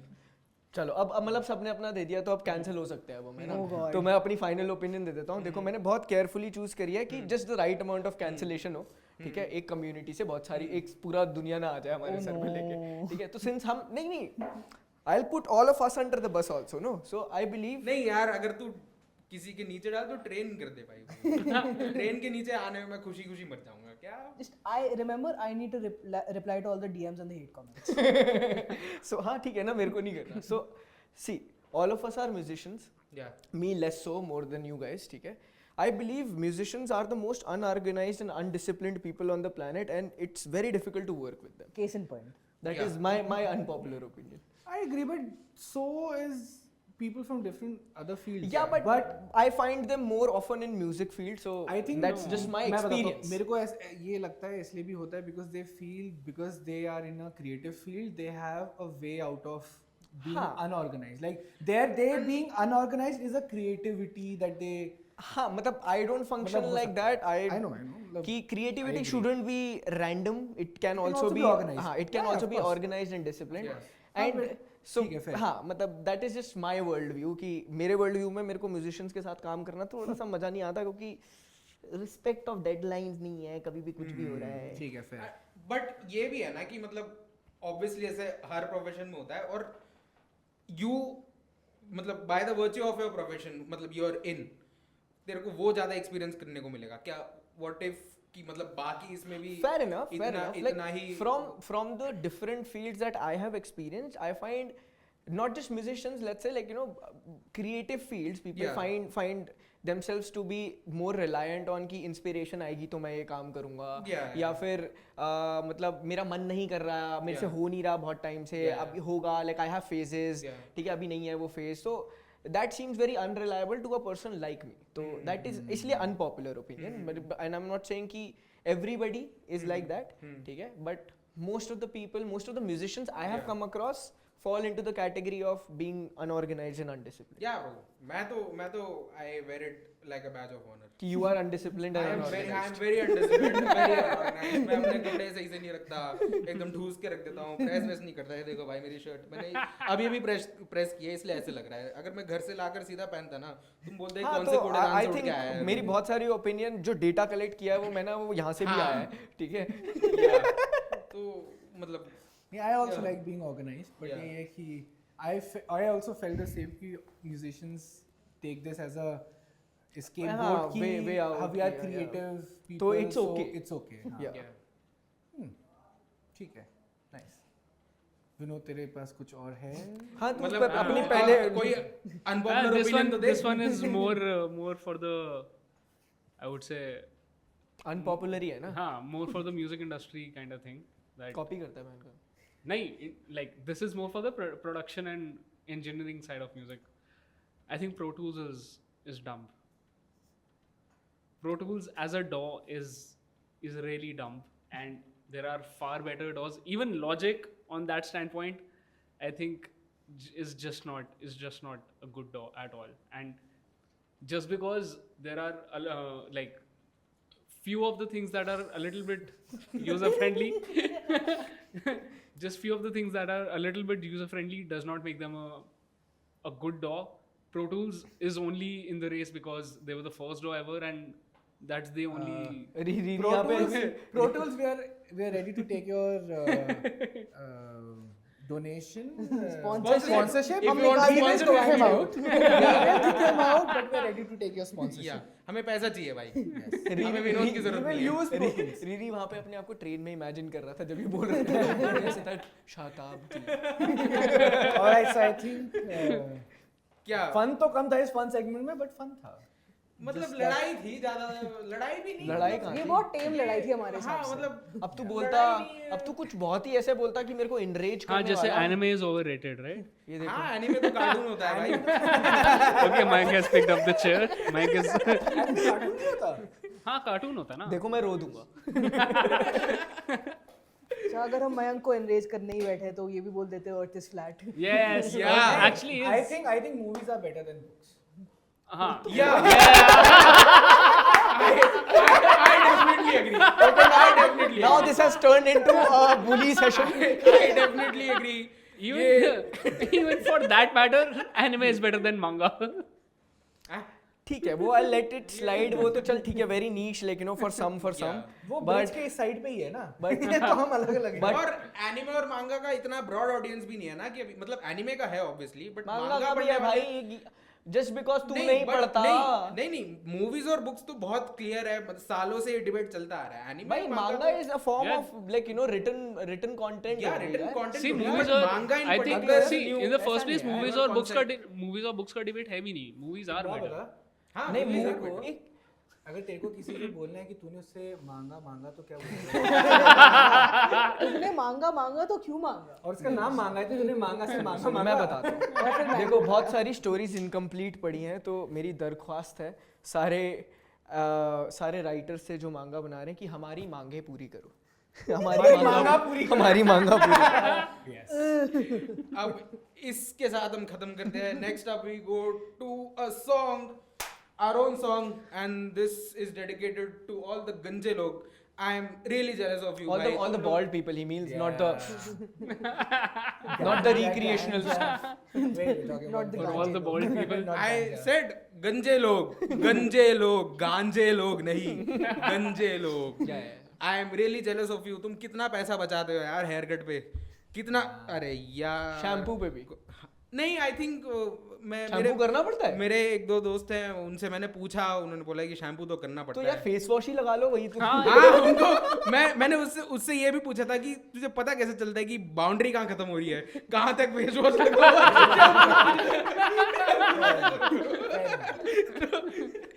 तो this song is for you. maybe we should ask from one of the persons like you know who's really helping us out these days. Yes. that you say. So maybe we will go back and ask Sammy Chand about this. Yeah. Like you know maybe he can give us Yeah, some please, insights please, about please, this. please let us because know. we're really grateful for Ruckus to Now making it's- this possible. नहीं छोड़. Cancel हो जाएंगे. So shout out to Ruckus, shout out to Sammy Chand. This song is dedicated to you all. It's called Bold and Beautiful, by the way. Ta ta ta ta ta ta ta.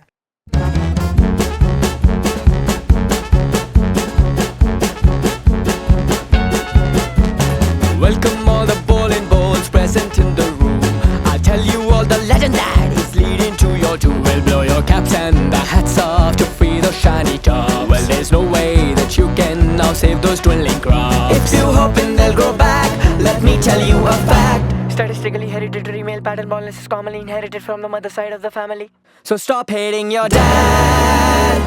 Get your fists up in the air, pull on your remaining hair. It is okay if you curse or think of something even worse. Let out the hatred for the diabolical hair follicle. Diabolical hair follicle. Diabolical hair follicle.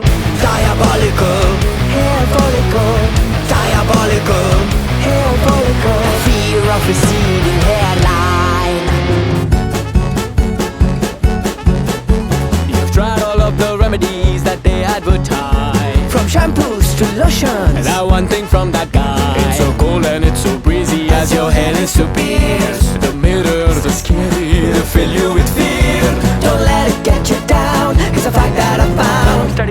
University of Pennsylvania says bald men are more dominant and attractive. But you still look so round.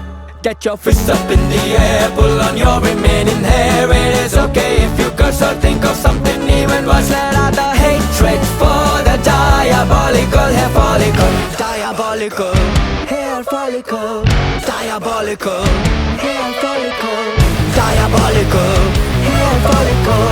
Diabolical hair follicle. The fear of a receding hairline. So embrace your boldness, wear it with pride. You got your wit and your wig and charm by your side. And if you're feeling low, remember this line. It's not the hair on your head, but what's inside. What's inside. What's inside. Diabolical hair follicle. Diabolical hair follicle. Diabolical hair follicle. Diabolical hair follicle. Diabolical hair follicle. Diabolical hair follicle. Diabolical hair follicle. Diabolical hair follicle. Diabolical hair follicle. Diabolical hair follicle. Diabolical hair follicle. Diabolical hair follicle. Diabolical hair follicle. So that wraps up today's episode of Kapow Plus, where we spoke to Naman Kumar Bhalla, a brilliant physicist. And I don't know about you, but I usually sometimes go on tangents where I go and start exploring on the internet, try to learn physics, try to figure out what the meaning of life is.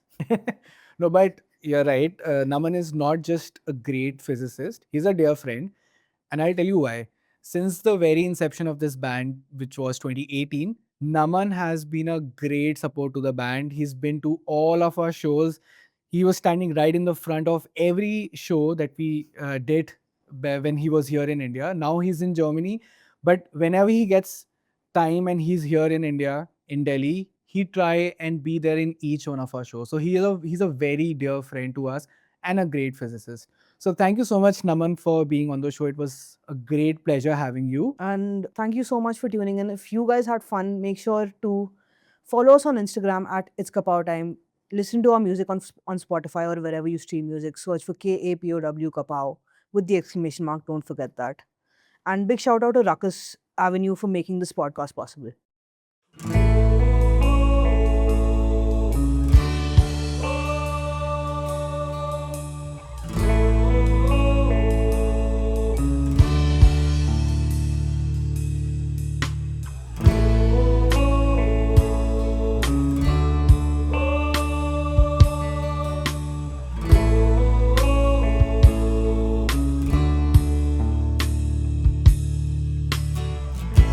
I heard you're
Move your hand to the right place. Listen to me now.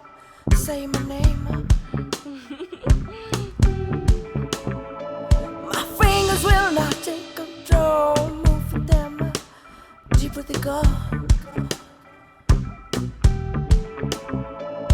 Spread your lips, I'll split them too. It's fine tasting. Let me taste you. Read the stare and take it in. Say my name again. Let me hear you moan.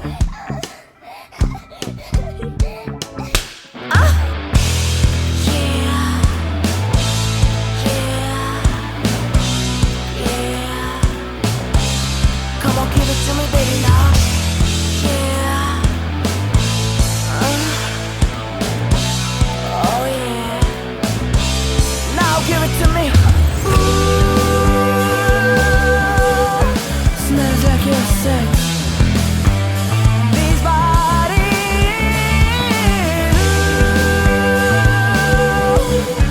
Smells like your sex. Sweet honey.